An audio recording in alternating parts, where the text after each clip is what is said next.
بسم اللہ الرحمن الرحیم۔ حادثوں سے بھری زندگی میں پھر ایک خوفناک واقعہ لے کر حاضر ہوں۔ یہ واقعہ ہے زہرا کا۔ زہرا اپنے بستر پر سو رہی تھی۔ آدھی رات کے قریب آنکھ کھلی تو دیکھا کاشف بستر پر نہیں تھا۔ زہرا یہ روز روز کے واقعے سے تنگ آتی جا رہی تھی۔ کاشف اکثر زہرا کے سونے کے بعد اپنے بستر پر نہیں ہوتا تھا۔ دونوں کی شادی کو بھی بہت زیادہ وقت نہیں ہوا تھا۔ زہرا اٹھی اور سیدھا اوپر کے پورشن میں چلی گئی۔ اوپر بس ایک سٹور روم تھا۔ کاشف جب بھی رات کو اٹھتا وہ سیدھا اسی سٹور روم میں جا کر لیٹ جاتا تھا۔ زہرا آج بے حد غصے میں اوپر گئی۔ کاشف معمول کی طرح اسی سٹور روم میں لیٹا ہوا تھا۔ زہرا کاشف کی طرف غصے سے دیکھتے ہوئے بولی، کاشف آخر ایسا کب تک چلے گا؟ تم ہر روز سٹور روم میں جو اپنا بستر چھوڑ کر یہاں آ کر لیٹ جاتے ہو۔ زہرا بولتی جا رہی تھی مگر کاشف پر آج کوئی اثر نہیں ہو رہا تھا۔ وہ بس زہرا کو دیکھ رہا تھا۔ زہرا بولتے بولتے روم سے باہر آ گئی۔ وہ نیچے اپنے روم میں آ کر غصے میں لیٹ گئی۔ فجر کی اذان پر کاشف بھی نیچے آ کے لیٹ گیا۔ زہرا جو کہ مسلسل جاگ رہی تھی۔ کچھ دیر بعد دن نکل چکا تھا۔ زہرا اپنے بستر سے اٹھی اور اپنے کپڑے بریف کیس میں ڈالنے شروع کر دیے، جس پر کاشف بولا، یہ کیا کر رہی ہو؟ زہرا نے کپڑے بریف کیس میں رکھتے ہوئے کہا، کاشف اب ہمارا اکٹھے گزارا نہیں ہے۔ کاشف نے پوچھا، مگر کیوں؟ کیا ہوا؟ زہرا نے کہا، اب تم یا سٹور روم والے کمرے میں جانا بند کرو گے یا مجھے چھوڑو گے، فیصلہ تمہارا ہے کاشف۔ بس ایک سٹور روم میں جانے کی وجہ سے تم مجھے چھوڑ کے جا رہی ہو؟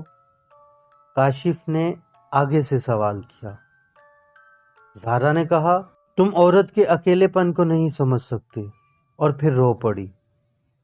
کاشف ایک دم اٹھا اور زہرا کو گلے لگا لیا اور کہا، میں وعدہ کرتا ہوں دوبارہ سٹور روم میں کبھی نہیں جاؤں گا۔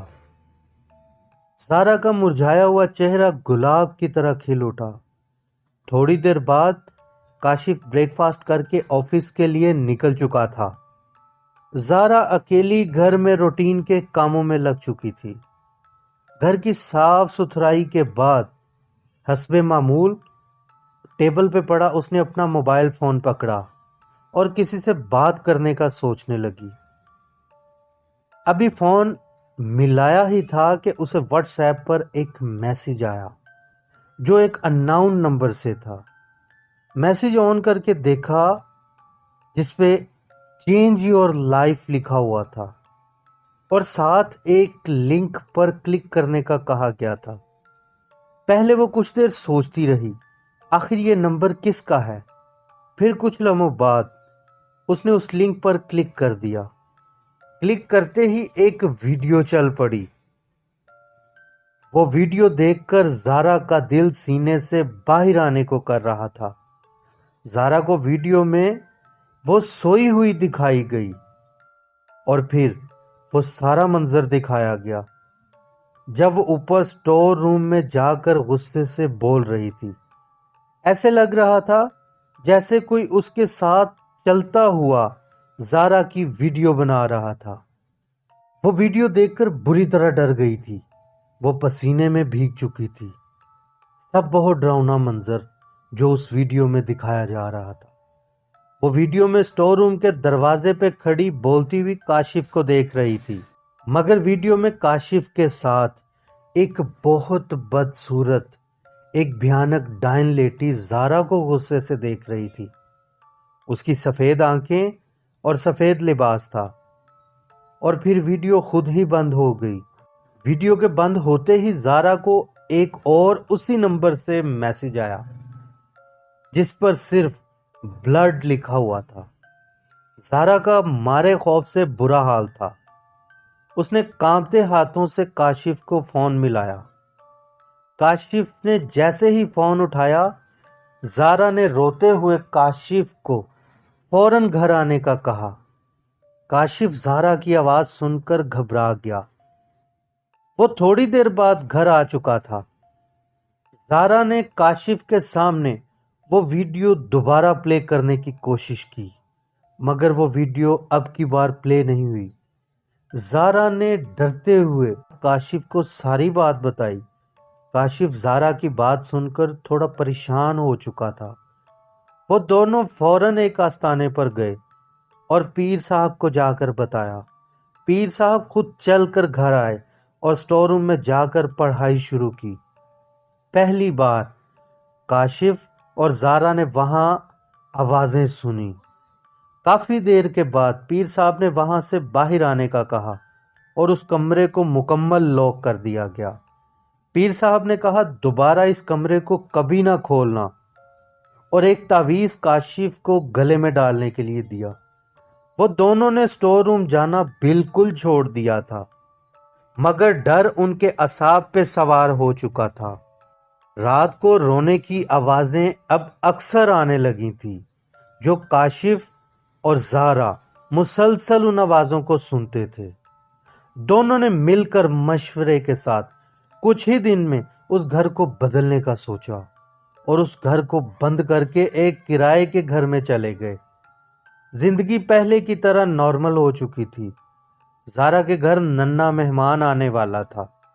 وہ دونوں بہت خوش تھے۔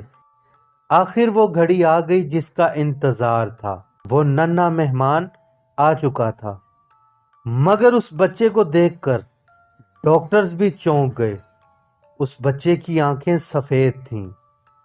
وہ دکھنے میں ہی ڈراؤنا تھا۔ زارا نے جیسے ہی اپنے لختے جگر کو دیکھا، اس کا رو رو کر برا حال تھا۔ دوبارہ پیر صاحب کے پاس جا کر انہیں بتایا گیا تو پتہ چلا یہ وہ اسیبی بچہ اسی چڑیل کا ہے جو کاشف کے وجود میں داخل ہوئی تھی، اور وہ اس بچے کو لے جائے گی، اور پھر ایک ہفتے بعد وہ بچہ خود ہی مر گیا۔ زارا کو جانے کیا ہوا، اتنی طاقت اور ہمت اس میں کہاں سے آئی کہ ایک شام کاشف سے اپنے گھر واپس چلنے کا کہا۔ کاشف زارا کو دیکھ کر حیران تھا، مگر زارا کے پرزور اصرار پر وہ واپس اپنے گھر آ گئے۔ اب زارا روز شام کے وقت اکیلی اسٹور روم کے باہر جا کر قرآن پاک کی کتنی دیر تلاوت کرتی۔ اندر سے چیخنے کی آوازیں مسلسل آتی رہتی، مگر وہ پڑھتی جاتی۔ اس کا ڈر اب ختم ہو چکا تھا۔ پھر کچھ عرصے بعد آہستہ آہستہ آوازیں بالکل ختم ہو چکی تھیں۔ وہ ڈائن اب کی بار جا چکی تھی۔ اسٹور روم کا تالا کھول دیا گیا۔ اب زارا کے چہرے پر جیت کے واضح آثار تھے۔ وہ اب خوش تھی۔ وہ اپنے شوہر کو واپس جیت چکی تھی۔ حادثے زندگی کے ساتھ جڑے ہوئے ہیں۔ آپ کمنٹ کر کے بتائیے گا، زارا کو اتنا طاقتور اور مضبوط کس نے بنا دیا تھا؟ اپنا اور اپنے پیاروں کا بہت خیال رکھیے۔ سبسکرائب کرنا مت بھولیے گا۔ ملتے ہیں ایسے ہی کسی واقعے کے ساتھ اگلی ویڈیو میں۔ تب تک کے لیے اللہ حافظ۔